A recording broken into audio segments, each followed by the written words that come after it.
So you're playing ASU the second time in like a month. I mean, what do you kind of expect to be different this time around? I don't expect anything to be different. I expect it to be super physical. I expect it to be a really good game.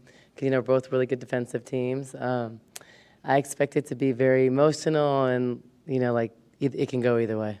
And where are you right now in terms of the crowd for? We're like 6,015.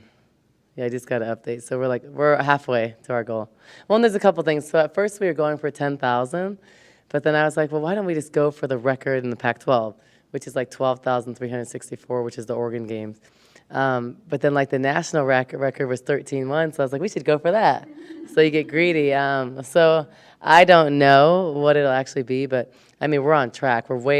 So Oregon, we had like 8,000 people, but we didn't have 6,000 sold at this time, I don't think. So I think it's moving up slowly. What did you take away from the Washington road trip? That we're resilient. You know, we don't lay down and die. We were down 19 and we were getting our butts kicked the first quarter, but we corrected it, and I think we wouldn't have been able to do that last year. So just finding a way to just grit it out and find a way to change under adversity, I think was challenging, but it told me a lot about the team. It showed me a lot. What have you made about the way ASU's been playing really well? They're playing really well, but their style of play, I mean, it doesn't. They're athletic, they're physical, so those upsets don't surprise me as much as they surprise everywhere else because of how they play and how difficult it is. But I thought it was huge for them to win both. I knew they'd win one, you know, because I think that they're bigger, they have a lot of depth, so they're able to really, you know, bang up some of those other teams, and I think they did a really good job. Could you pinpoint anything on that first quarter against Washington, why you came out flat, or was it just I think we were just a little tired, and I think honestly, credit to them. I think that they came out on fire. So I think we came out flat. They pressured us a lot, and so I think it was a combination. I think they came out really strong because they were on a 5-game losing streak, and we came out a little bit like normal, but on the road you got to come out with a little more fire. I think so. We didn't match their intensity from the go, and we were turning the ball over so much. Anything to do with the restaurant fiasco? I mean, I think it had to do with the whole. Honestly, and this is not an excuse. Like I would have said if we won or lost, but it was a long trip. Like as coaches, we were all like, we're exhausted. So I know they were, and it's not that. That's why that's a hard place to play because it took us like 8 or 9 hours to get there on Thursday, and then it's just the weather and just the circumstances make it hard. Not an excuse, but it is a much different thing when you go in and you charter, and you travel 2 hours. So I think it's very, very different. Ladies, talk about Klay Thompson in the house at all. Did that Yeah. jack him up? It did jack him up. And you know, it's funny. So during the game, I'm obviously not looking at the court side, but I guess he was standing up cheering after Aries baskets and Kate's. But it was funny. Right after the game, like 3 people said it, and I was like, dang, you're more worried about Klay than the win. So I think they were more, I didn't take it personal, but they were more excited about meeting Klay than us beating Wazoo. I was way more excited about Wazoo. I didn't even go meet Klay. But I thought it was really cool that he was there supporting us.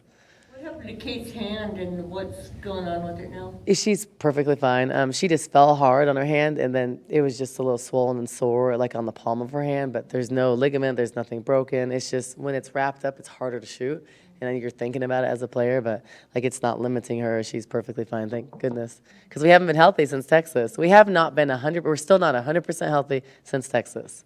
So I'm hoping Friday. I'm hoping her finger gets better, and that'll be the first time that we're healthy since November. You know, you've found ways to win through all of this, through people not being healthy, through coming out and being a little sluggish at the beginning, all different things. Ari falling out of her first collegiate game, you know, all crazy things. What do you think it's going to take for your team to really put together a full 40 minutes, so, you know, of a game, and what's it going to look like? Well, so the first thing is us not giving up runs or going through droughts. Like you saw against great teams like Oregon and Oregon State. We go through these like 5-7 minute patches without scoring and getting stops. We can't do that. So I think we know our defense is consistent. We know we've been playing pretty good defense. You didn't see it at the first quarter of Washington, but we've been pretty consistent with that. So that's something we can control. I think the other things like taking good shots in those tough times under stress, that'll help us play 40 minutes of better basketball. But what happens is, let's say during that 7 minutes, we're playing pretty good defense, you know, but then we don't score.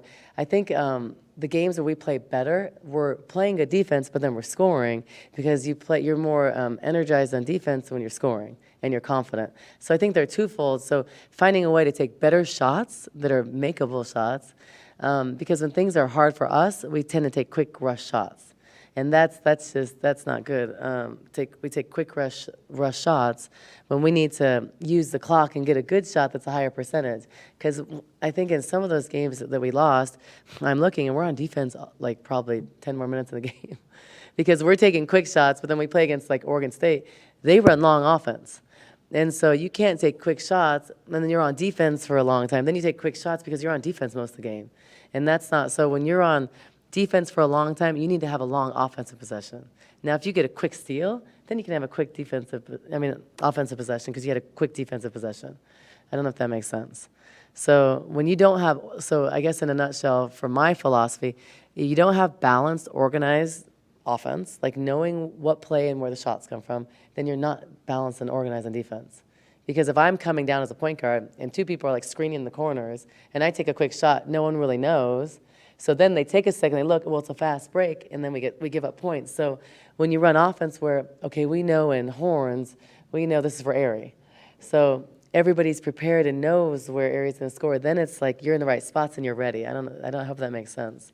So when we don't do that offensively, we're not as good defensively. So it just kind of goes hand in hand. But for us to play our best game and play 40 minutes, the first thing, we have to rebound the ball well.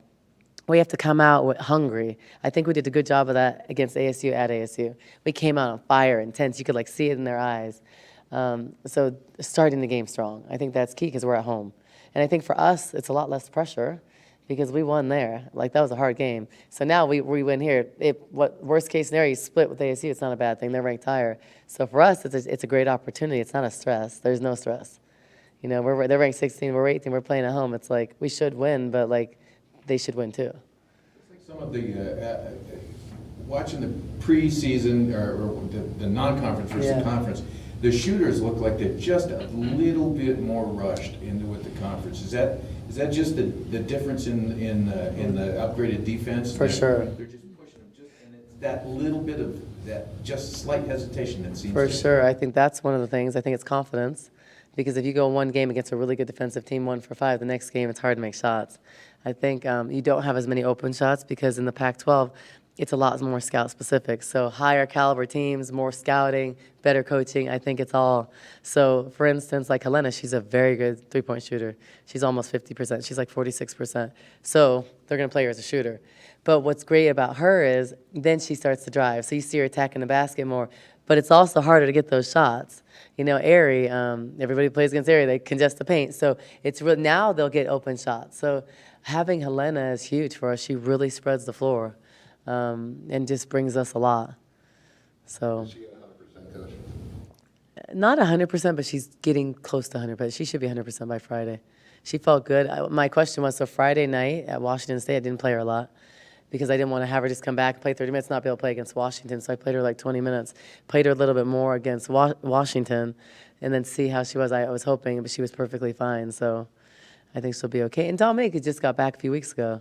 She's working back in the shape. She feels great, but it's like the conditioning. When you've missed 6 weeks, you're off rhythm a little bit because you haven't played. Like, a couple times in the game, I was like, "Are you okay?" She's like, "Yeah." But, you know, you could see when they're dying. You know, I was like, "You need some oxygen over there? You good?" Like, you know. Especially chasing area around, that's good. Yeah, and like setting screen. And we play fast. Like, we press. Like, when she's in there, she's up on the ball. So it's a lot. You got to be fit. Lena doing anything extra to sort of get back in the groove and to kind of build up? I know in the last game she had 10 points. And she 8 in the had- fourth quarter. Yeah. So it seems like her touch is coming back and things are she's getting that feel again. I think she's just feeling more confident again. I think as a freshman, when you have a sore ankle, you're a little bit more timid on. I think some of that comes with just experience. I think when she's a junior, she probably wouldn't have sat out from that ankle. It's just the knowing what you can play through. I think you can calculate it better. But she's getting more confident and comfortable. Like an example, yesterday there was optional conditioning. She was in there doing it, so she wants to be good. And I kept on saying she's going to be a star in this league. Just a matter of time. You will see a better Helena like as we go on. I mean, some of the baskets she made against Washington, I was like, whoa, I don't know how she made that, but she's just so crafty with the ball. So I think she scratched the surface. The play-by-play people kept saying that was the word they used constantly. Yeah, Crafty because she's good. She looks like, she didn't look like she felt uncomfortable moving at all. No, she didn't at all, which was good. So that was good because she just played, less than 48 hours before, and that was like a good test. Teams defended Erie differently this season, or have they not? No, I don't think they've defended her differently. I think she's gotten better. I think it's the same thing. I think she's just improved. She hasn't really shot it the way I know she can. But also, like, to her defense, like, there's probably 3 times a game Erie chucks it from, like, at the end of quarters. So, like, that goes in your percent. Not a bad thing, but NBA guys don't do that. They don't do that because their percentage, because it costs money, but we're kids, so... but those things, she has to take a lot of last-second tough shots. So because that's her role on the team, but that's also not easy. So she doesn't ever she rarely gets a wide-open 1-2-step 3 because she can hit those. When people make her to shoot 3, she's got to go off a pick and roll. She's got to go back and then take a step back 3. Those are hard shots. So I think her percentage is going to go up and up. Because even at Washington, she's like a 34% three-point shooter. And I think she's gotten better than she was at Washington. So I just think that if we had another Erie on the team, I think Erie would be a 35% three-point shooter because she'd get shots that are easy 1-2 because someone draws. But Erie's the one that creates those shots. So she never is the recipient from them. Yeah, Helena will help that just with her skill. And what Helena helps? She helps Erie spacing. So, but then Erie gets drives. She shoots over 50% from the floor. So having Helena and Sam on the floor hot, you have to be close to them. But no one creates like a open 3 for her. Rarely. She never gets a skip out. And then she does. She doesn't usually take them. She's starting to, but I think Amari can do that more for Erie. I think Amari is capable of just creating shots to kick out to Erie, but people have to play Erie honest. I think that's also hard. But she's on everybody's scouting report. I guarantee everybody has to prepare for her. I don't know anybody in the country that can guard her one-on-one. I don't know anybody with her quickness with the ball. So, it's funny because Washington was pressing, and they were doubling her. It was like I said to the ref, I kind of made a joke. I was like, that's the greatest press you've ever seen, huh? It's the Erie press. She just breaks through. It's like, but it's hard to press her.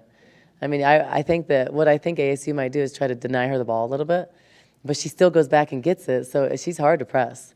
So you gotta plug the paint a lot. I know you were talking before the season that you kind of expected her numbers to go down just because you didn't want her to have the same kind of workload, I guess. But are you happy with the kind of workload that she's had? Yeah, not at times. I'm not, just because we need probably a little bit more consistency from other people. Not a bad thing. Just I think more scoring and more aggressive play from other people, but I'm trying to instill that confidence because I don't want our team to ever be like, okay, wait, and Erie. And sometimes I think you do that because she's so talented. You watch, and you stand, but I want us, and Erie wants to pass. So I knew that we were better, so I knew her scoring would go down because I don't think a great team has one person scoring 35 points. I think a great team has someone at 20, has someone at 15, has someone at 13, has 2 at 8 or 9.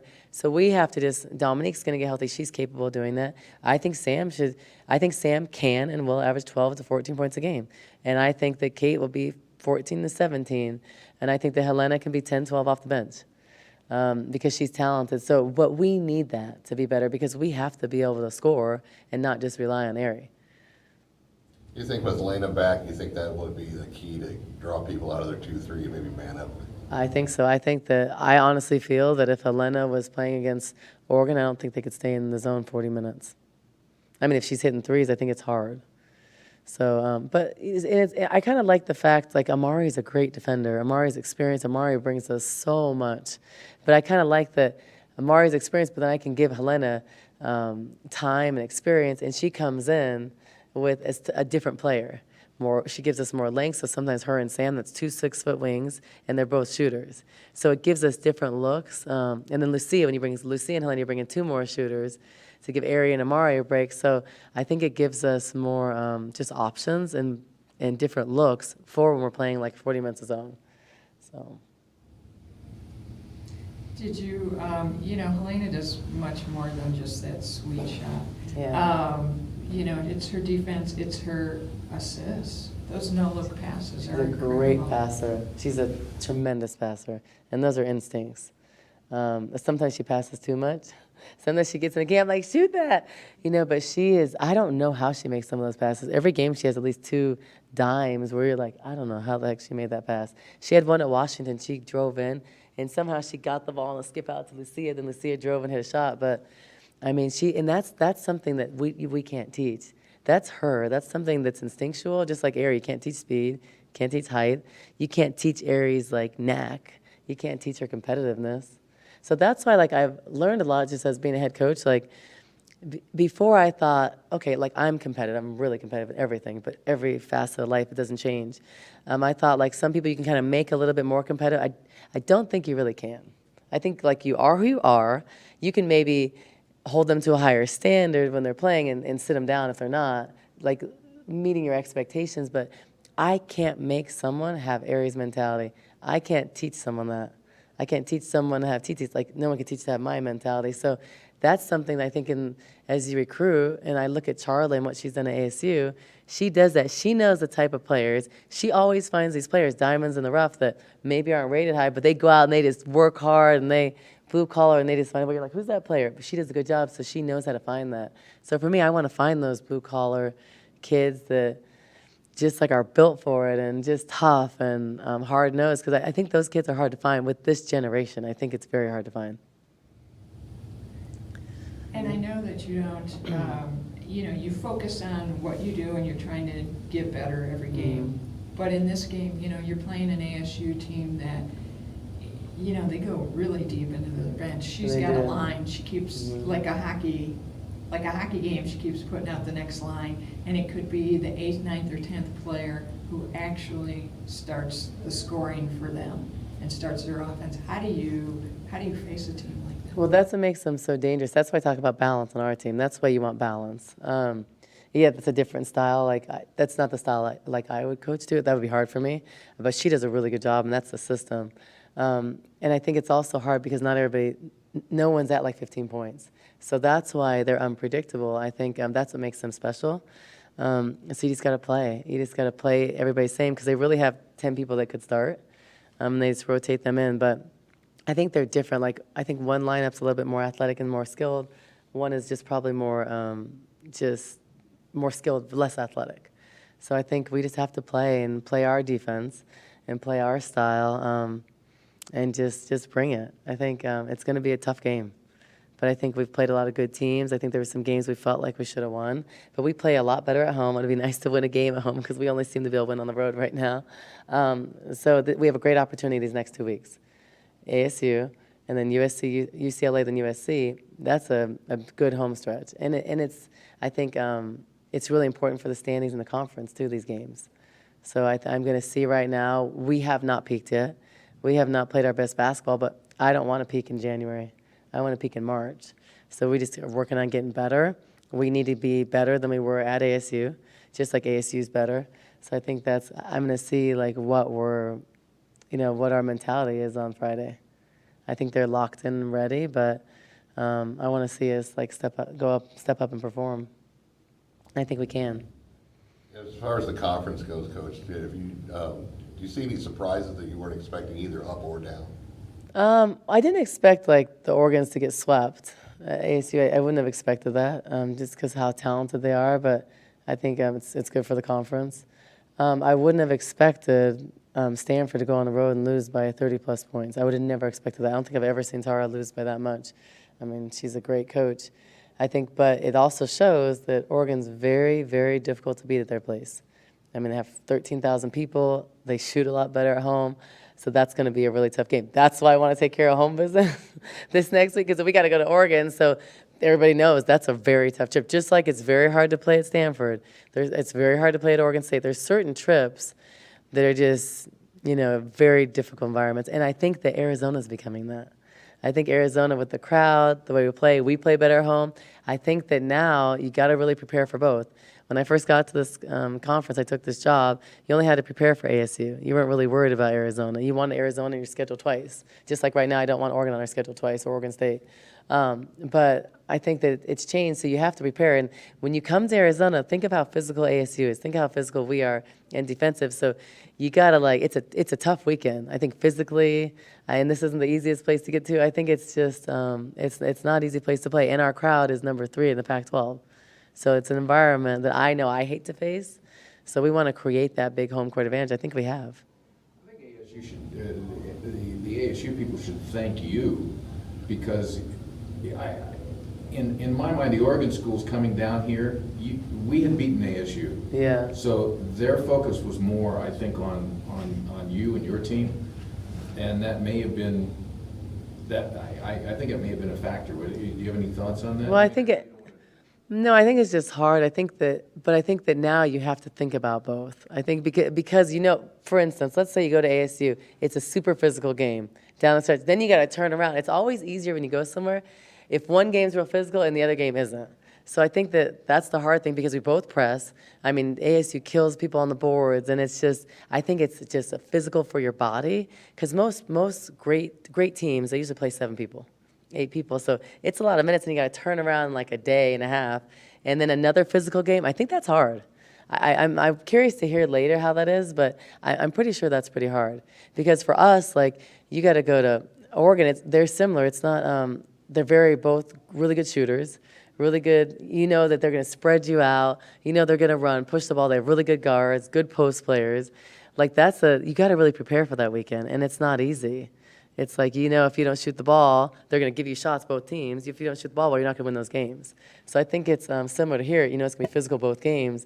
That has to be tough in the environment. I mean, I don't know too many places in the country that would have we're at Wednesday right now. I think Wednesday, 6,000 tickets. It's not a playoff game. We'll have 12,000 people.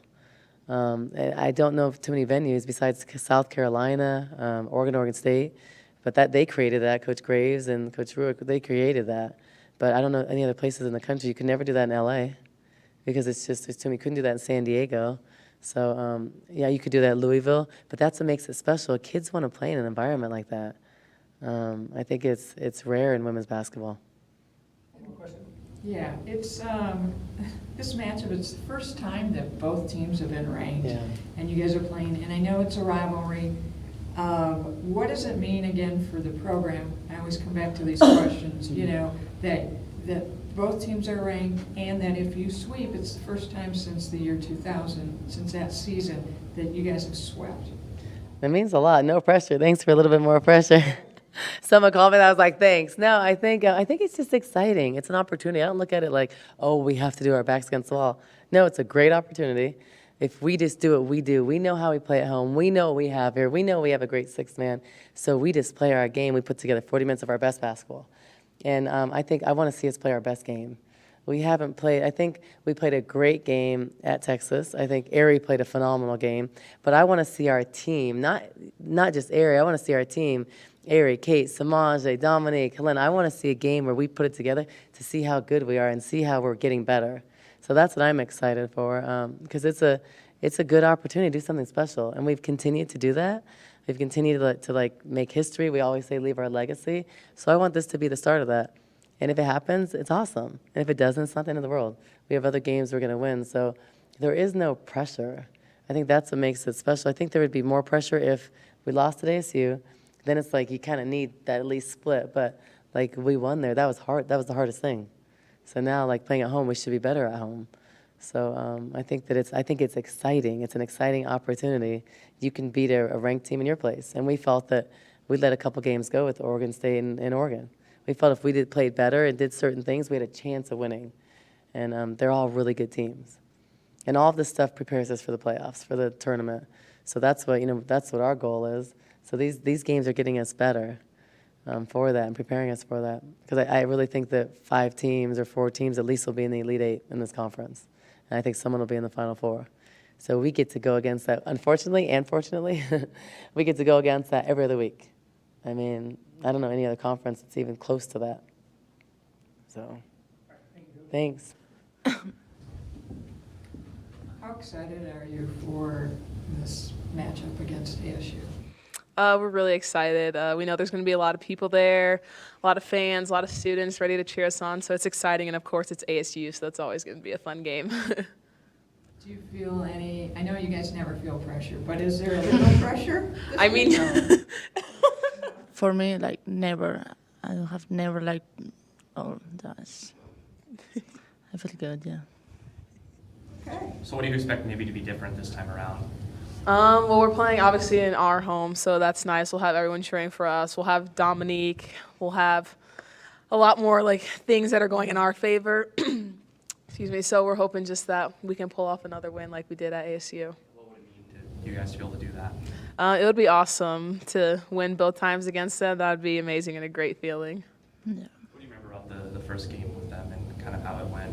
Yeah, it was just crazy, you know, first Pac-12 game, coming off Christmas break, like everything was new. We were trying to get in the flow, showing the freshmen what a Pac-12 game really feels like. And obviously ASU is very physical, so first Pac-12 game against your rival and a very physical team, it's always going to be crazy. So hopefully now we're just adjusted to it and we can settle down a little bit.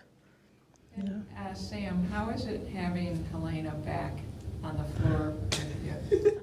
It's awesome. I love Helena. I love playing with her. She brings like her little foreign Spanish style to the game. If you guys haven't seen with her little passes, her layups, how she somehow is wide open on all her layups. I don't know how she does it, but it's really nice to have her back. And obviously her 3-point shooting is outstanding. Thank you, Samantha. You're welcome. Like, how much more comfortable do you feel now as opposed to maybe the first ASU game? I feel like more comfortable. I have like my teammate that she helped me a lot with all the stuff in games, in practice, and so I'm good now. How was it coming back from your injury? It seemed like you were a little bit rusty.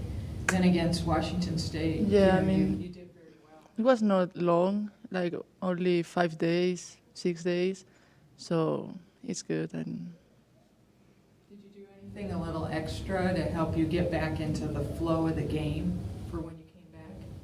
oh yeah. You Like- extra like conditioning, extra Yeah, cardio, extra extra conditioning, treatment to help her. Sorry. Extra shots with your coaches and it Yeah, was always. Samantha? How do you do those, like those no-look passes? Is that just comes to you? Is that always Yes. part of your game? I don't think like about this only like do like I don't think that I don't know. It's, Do you see, like, is it easy for you to see like that Sam's open like in a split second? Do you see that and you just know she's gonna have that little window and that you can pass it to her? yeah, I see. Yeah, You read the defense well. yeah. Yeah. Samantha for 3. Yeah, it's open. Samantha 3. Sam, what can you say about Aries' impact both on offense and defense and just kind of how she changes the game? Yeah, I mean, she's obviously very athletic. She's very quick. So it's nice sometimes when instead of playing defense for a whole 30 seconds or whatever, she'll get a steal in the first 5 seconds. Like, okay, cool. We get a little break. She goes to score layups, and then we're back on defense again. So it really helps, and it kind of messes with the offense a little bit when we're on defense because, you know, you have to worry about her. And then obviously when we're on offense, she's fast. So you're going to have to stay in the paint and guard her, which leaves more shots for us. What is it like to play with someone who not only scores a lot, but she can also distribute? Yeah, it's really nice. It makes my job a lot easier. I can either watch her go score hers, or I just got to stand there and be ready for the ball because I don't really have to do much because she's good at distributing, drawing the defense towards her. That same logic, do you have to kind of always be aware of where Helena is and what she's doing? Because just because she's not looking at you doesn't Yes. mean not she's going to throw the ball to you. Yes, definitely. I always have to watch her. Sometimes she'll make a pass behind her, and I'm like, oh my gosh, like is that to me? And I always just got to be ready for her passes. Anybody ever been hit in the head by a no-look pass? It wasn't- I haven't yet. Hopefully I won't. Does she have a giveaway? Can you, after playing with her in practice and everything, do you, when she has the ball, is there any kind of tip that you know that she's not going to take that shot, that she's just going to dish? It's kind of hard to read her because she's really she's selfless on the court, I would say. She really looks for her teammates first. So sometimes she'll have a wide open layup, no one's on her, and then she passes the ball, and we're like, Helena, just shoot it like you're wide open. But she always likes to give it to her teammates. So maybe I'll read it a little bit better in coming games. Sam, what was the two biggest takeaways from the Washington State game where they came roaring back, made the game in the fourth quarter, and then you guys the next game were down and you guys had to come back? What were the takeaways? Yeah, I mean, it was definitely a different feeling for us coming down. I think we were like down 19 at one point. We had to really just rally and fight back. But I mean, Adia and the coaches just told us, like, this shows if you have heart right now. Like, you have to prove that you have heart and you love this game and have passion for it and able for us to come back. So we kind of just all came together as a team. We know the games, like, that's where Ari used to play, Adia used to coach. Like, it's kind of personal. So we were like, we have to win at their place. We have to get this for our team. So we just tried to rally together and really do that. And it's a lot different from when you're up by 20 and they come back, or you're kind of tied. So it was just a new experience for us. So I mean, I hope we don't go through it again, but we learned from it, so that's good. Helena, as the with the non-conference schedule, and there's more film now available of your game, have you noticed the defenders handling you differently than they did early in the season? Are they getting up on you a little quicker? Or do you notice anything? Do you understand? Yeah, I mean, more or less. Like the defense knows your game. Yeah, I think so, because like all the team like doing a scouting for all the players, so I think so is, yeah. It doesn't bother you. Any other questions for Sam and Lena? All right, thank you. Thank you. Thanks, Thank ladies. you.